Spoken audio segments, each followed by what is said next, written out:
think of a very small use case where we transfer money from one person to another person. So Ethereum was the probably or still is the second largest most popular coin after Bitcoin. And these markets are very volatile. Someday you will be making an APY of let's say 100%, but if transaction drops, then probably next day your earning will stop. So you start with all those secure ones, and with time, once you have the right appetite, then you start trying the newer protocol.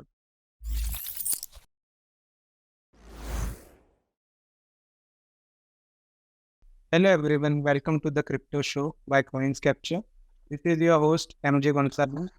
Today we have Pranjal from WeFi. Welcome Pranjal. Yeah, hi. Glad to be here. This is Pranjal. I'm from WeFi. WeFi is short for WeFinance. We were earlier known as Paxo Finance. We recently rebranded. We are building something in DeFi space. Excited to be here. Great. So before we start, let's have an introduction, like how you came to Web3 and crypto, and how is your journey going? I've been into tech entrepreneurship for over a decade now. I've built multiple companies over the last 7-8 years. Started my journey as information security consultant. From there, I moved to hardware-based entrepreneurship. From there, I started another company in SaaS space. And in between, during COVID, we had time and opportunity to explore newer things we wanted to do in our life. And we were experimenting with a small hedge fund, and that's where we identified some opportunity around under-collateralized loan and the idea of creating something equivalent to a home loan or a car loan model that was discussed with with small set of friends and industry professionals. And from crypto, I have been interacting since 2016. I started taking deeper interest when Bitcoin was, I believe, somewhere around 25,000 rupees in INR. Though I have been following Bitcoin as a concept since 2014, I believe. At one point of time, we, over drinks, we discussed we should set up mining farm, but very early days. But yeah, during the COVID time, we had opportunity and time to explore what will be the next stint. And we decided to take a deeper look, look into DeFi as a space. Great. So as you mentioned about DeFi, so what is DeFi and how it's different from the traditional finance basically? I think the right way to explain DeFi to any new user would be to think about a scenario where decision in any organization is not person driven, right? Or it's driven by a smart contract or a rule-based contract, which has its own life. So that means if you're giving loan, who is going to be eligible, what interest rate, what happens when that person makes a part payment, what happens when the loan is closed. All these decisions are done today in, traditional finance, but these decisions are either driven by manpower, human, somebody's sitting behind a system and, making those scenarios, or of course they have some broad rules around it. But at the end of the day, the decision making is more centralized. Right? It lies in hand of a couple of people or thousands of people. DeFi is finance, whatever is happening in traditional finance, lending, borrowing, banking, transaction, payments, transfer, but without any involvement of human or centralized element around it. So think of a very small use case where we transfer money from one person to another person. It happens in traditional account system as well. In some cases, we use bank transfer, and two, three different banks are involved in the entire process. If you're transferring money from one bank to another bank, so and that entire flow is driven by and that is controlled by a couple of centralized entities. Now imagine if you can transfer money between two different parties and no central entity or no central person has that authority, right? That gets validated, by a distributed system, which is being validated by thousands or hundreds of or even lakhs of users in a totally permissionless manner. So decentralized finance is a parallel system or a newer way of building the entire financial infrastructure without involving centralized decision making and human intervention. Understood. So it's more about decentralizing the finance. It's from the traditional. Yes. So think of sending money from one place to another place, one country to another country, or taking loan, right? Or even your payment for buying certain things. Everything can be decentralized. Right now, Visa, MasterCard, and a lot of banks, they hold that central authority where the entire process runs through them, right? And there is a cost around it. Yeah. But in a perfect blockchain scenario or environment, all those use cases can be created in a trustless and permissionless manner where it's not owned by a company, it's not owned by or controlled by a handful of people. It can be designed in a way that smart contracts take decision based on logics we have built inside that part, and everything happens flawlessly, and people in different part of the world can participate in that entire ecosystem. They can get benefited in terms of instead of one company charging certain amount for fund transfer, maybe a network of people who are supporting that entire infrastructure and making that transaction a success. They get benefit.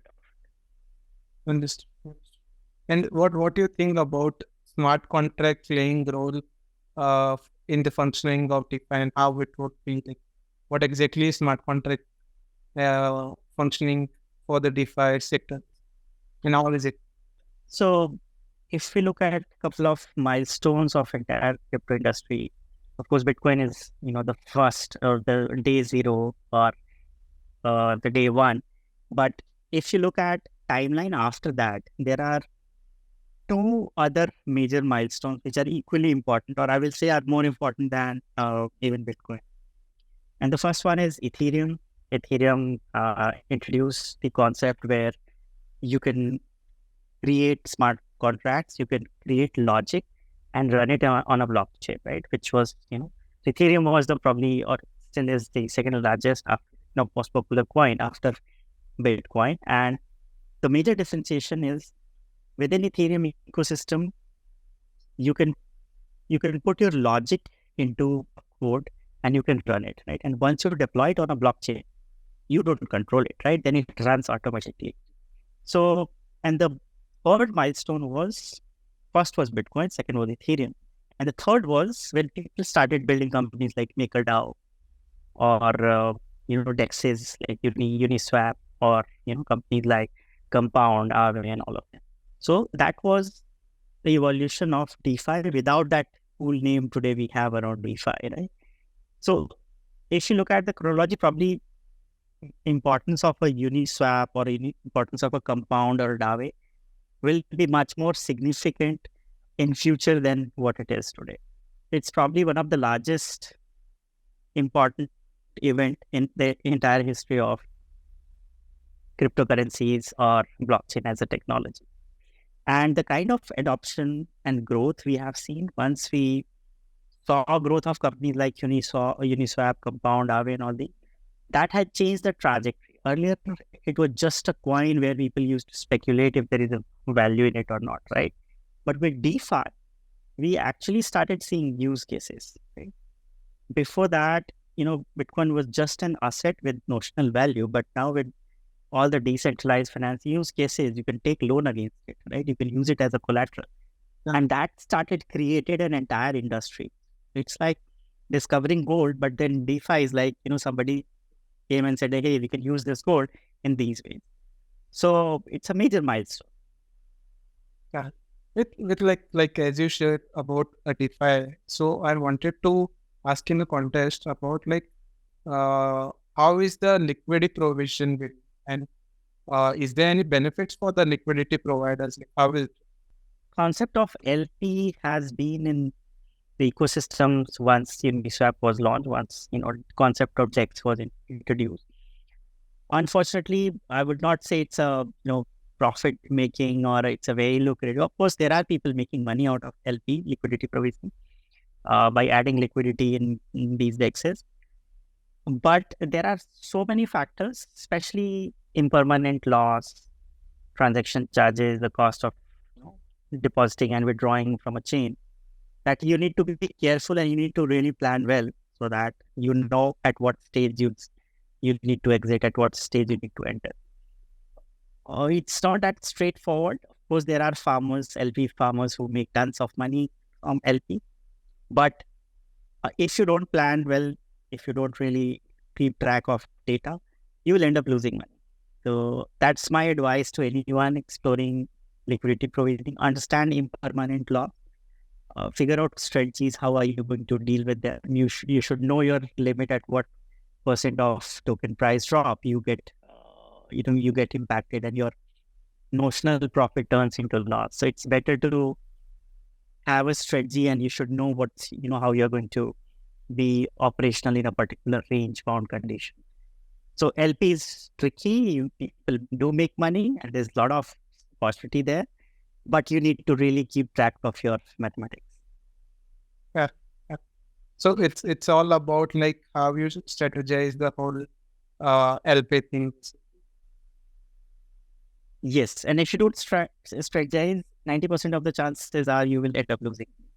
So it's important to pick a pair which is stable enough, where you know that the prices will be enough, and you need to do your research around which token you're going to participate in. You need to understand the impermanent loss. You need to see the daily return ratio. Also, these markets are very volatile. Someday you will be making an APY of, let's say, 100%, but if transaction drops, then probably next day your earning will stop. So you need to keep track of all the factors and then, get involved. It's always good to start small with a small amount, experiment it, see the outcome, and then move forward. Very small amounts, working on it. If it works, then it could. Correct. Yes. And you also get to see all the variables first. Otherwise, it's difficult to understand too many moving elements in a crypto setup. Before this question, like what we were discussing about, you mentioned about the importance of different decentralized exchanges. So how important is DEX for DeFi? What do you think about it? Like you mentioned Uniswap and all. How important are they? I think in crypto industry, there will not be any year where we don't see a large crypto exchange, centralized exchange going down or doing something fishy, or ensuring that millions of users get impacted by it. So we have not seen one single year where there is no event like that. Since this 2014, 15, we keep hearing that this centralized exchange did that centralized exchange did that. So when Uniswap was launched, it created a different ecosystem. It said that, hey, to run an exchange is also, kind of centralized exchange is a central business, right? Where one entity or one company is controlling all the decision making. So the concept was, hey, why do you need one central entity to run an exchange? Why can't we have a decentralized exchange where, again, like people who are participating in that entire, LP ecosystem, they can run the pool and they can get benefit of all the trades happening on that exchange. So I believe DeFi, the first, if you have to categorize DeFi as a category, the first step will be launch of a stable coin, which was by Tether. The second step would be launch of DEXs. And it created a new industry altogether. Today, if you look at growth of Uniswap, especially after FTX, people have more faith in DEXs than on any centralized exchange. Even largest exchanges also are not untouchable. Right? They can get impacted by various factors, by regulators, by users, by trust issues. So I believe all these things have created a parallel opportunity, and that's where DEXs are delivering up to users' expectation. Yeah. But with this, security is also a concern, which I personally think is like, there are rules like there have been one that's been compromised. So how important, or like what are the measures? More than important, what are the measures as a user while using this DEX DeFi services? What should they look into? So you said it rightly. Security is a concern in DeFi. So there are two factors why this is such a big pain in DeFi. First is most of the codes are open source, right? So anybody can take a look at, what is happening in a Uniswap as a DEX and find vulnerability if there are any, and start, playing with that code. So that's one part of it. Second, when you open source or when you create a community and let them run, an entire business problem or an ecosystem, there are good and bad players. So of course, people will try to exploit that part as well. But as an industry, if you look at DeFi, a lot of things have matured over the last 5 years, right? Since launch of these DEXs and these lending borrowing platform, most of the larger platforms had their security movement where it was compromised or it was almost compromised, or some exploit was detected at the right time. But security remains one of the key issue in terms of adoption. If you are today planning to use something in decentralized finance side, the first question is, can I trust this platform? I mean, is it time tested? Is it new? If it's new, it looks good. What's the catch here? And security remains still the topmost priority for most of the DeFi protocols. For users, I would suggest there is no easy way. If you're a new person entering in the entire space, I would suggest to explore all the larger and time-tested protocols like Compound, Aave, Uniswap. All these code bases have been in the ecosystem for a couple of years now. And whatever hack had to happen, that has already happened there. Not that they are 100% secure today, but the chances of new hack will be limited there. So you start with all those secure ones, and with time, once you have the right appetite, then you start trying the newer protocol. And again, you start with a small amount. Start with $10, $50, $100, then move up. Another thing you can do is you can check if these protocols have been audited by credible firms. You should also be able to find, some information about who are the people behind it, what type of security practices they have, what type of, if their audit report is public or not. All those things help in understanding if the team is serious enough to, take security more seriously. There are protocols offering insurance as well. Like we at WeFi now, we are launching our protocol with insurance. So that means if any hack happens around or any compromise happens around our smart contract, a third party is ensuring certainty. That is also another good place to start. You also check all the protocols who are providing some assurance in terms of insurance or other things to ensure that you are, dealing in a very safe environment. But yeah, DeFi is risky. Security remains one of the topmost spending areas for us, and you have to be paranoid. If you're in DeFi, then you need to really keep an eye on what is happening in the industry. There's not even a single week when we don't hear about some or other exploit in the DeFi space. So yeah, it's a fast growing and evolving space. Absolutely. So with this, I would like to know some real-time use cases of DeFi, where it could be used, like in the coming time, not now, maybe in the future. What it? So my understanding is everything today you see around BFSI, banking, finance, insurance industry.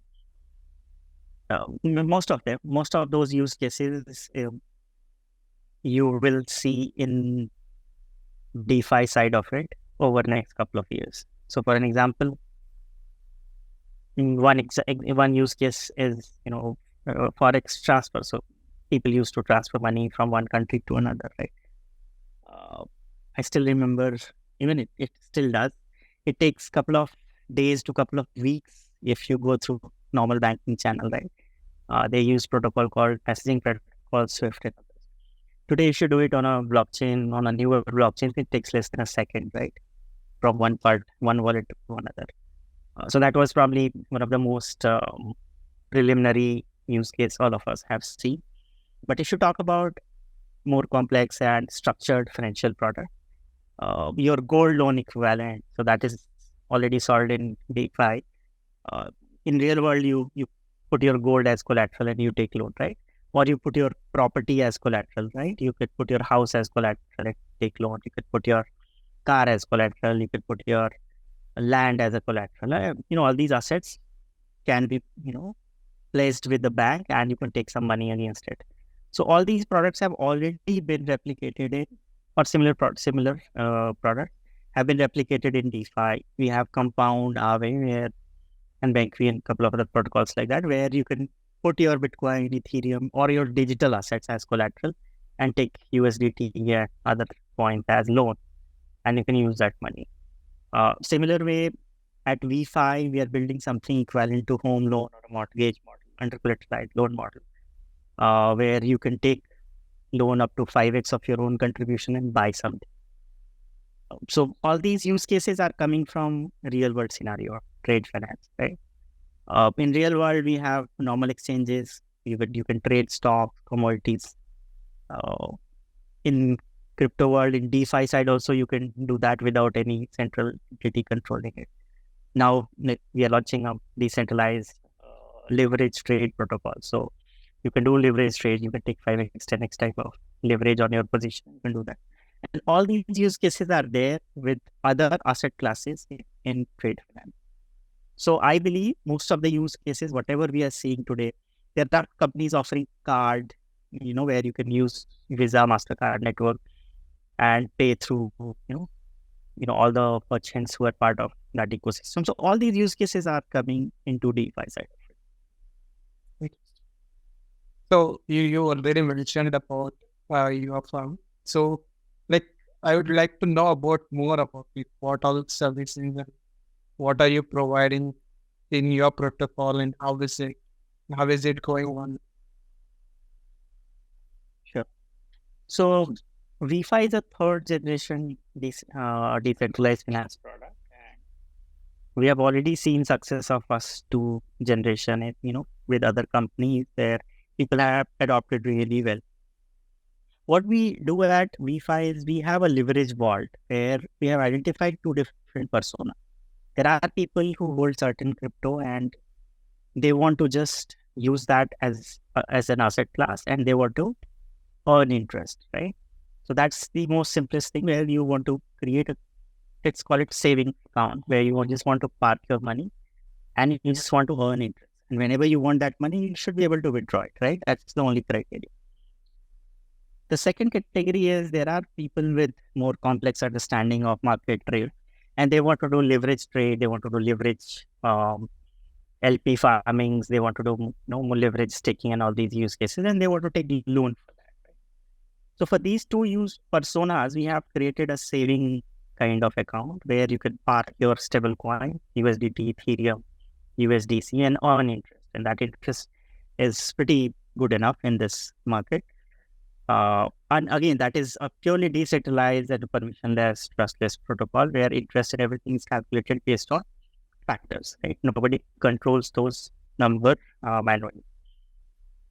For the other borrower side of it, and there are DeFi degens, more pro people with high risk ability, and they borrow money from the protocol in a leverage scenario, and they do leverage trades. So they can borrow money and buy Ethereum, hold it when price goes up, and they sell it, and they get benefit of that leverage position, right? Same way they can borrow, let's say USDC or USDT, they can put their own Ethereum and put it in a LP farm and earn LP return. And all these use cases are being enabled in a trustless, permissionless, in a decentralized manner. So that's what we are currently offering. I think you are also providing staking in is it correct? So staking, there are already a lot of companies offering staking as a service. There are companies offering farms as a service. What we are building is a layer on top of them, right? So it's like we are giving loans so that you can do staking. Let's say if your end goal is to do professional staking, you are putting your own $10,000. We'll give you another $40,000 or $20,000, and you can do that in a more scaled manner. So our contribution remains so we are composable DeFi. So that means we will go ahead and integrate with any time tested and secure staking platform or a farm or any existing DeFi, and we will allow loan on top of that. So our core contribution remains at utilizing that under collateralized infrastructure for those use cases. So let's say if you want to put money in Uniswap, V3, ETH, and USDC pool, probably you could take loan from us and we'll enable it from our end. And which all chains do you support right now? So we are currently live on Polygon POS. We are going live on ZK Sync. We are also going live on Polygon, ZK EVM very soon. We have Arbitrum lined up. We have BSC lined up. We have Linia and Base, and a couple of other chains lined up. So we are building a omni-chain solution where we are not limited to one or two chain, but our solution and products will be available across, variety of chains, at least top 10, 15, 20, L1, L2s in the entire ecosystem. With this, the question which I always ask to everyone is about DeFi, its growth, right? But I have one concern related to blockchain for DeFi. What do you think about regulations and how it plays a role for the whole industry? Right. So I think with the right maturity, some regulation is always important. Today, there are tools where, you can, if there is any hack or any compromise, you can see how that money has flown over a period of time, where that money has gone on all these wallets, right? And that infrastructure has been built over a period of time by, following certain good practices. DeFi is still in the very primitive stage. It's not even a drop of what TradeFi is, right? So I believe some regulation at the right stage would definitely be required and would be helpful. And I believe compliant DeFi will be the keyword moving forward. But yeah, right now the entire technology and entire stack is in a very native and early stage. Some countries are already taking some basic steps to create regulations around DeFi, token issuance and other things. UAE has a good framework. They have released the first version. Hong Kong has come up with their own framework. So even in US, there are a lot of discussions around regulations and all.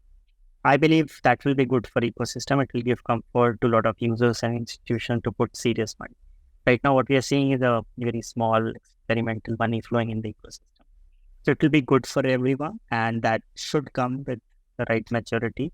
Of course, regulators need to understand the scope and limitations of it, and accordingly create a framework which should not,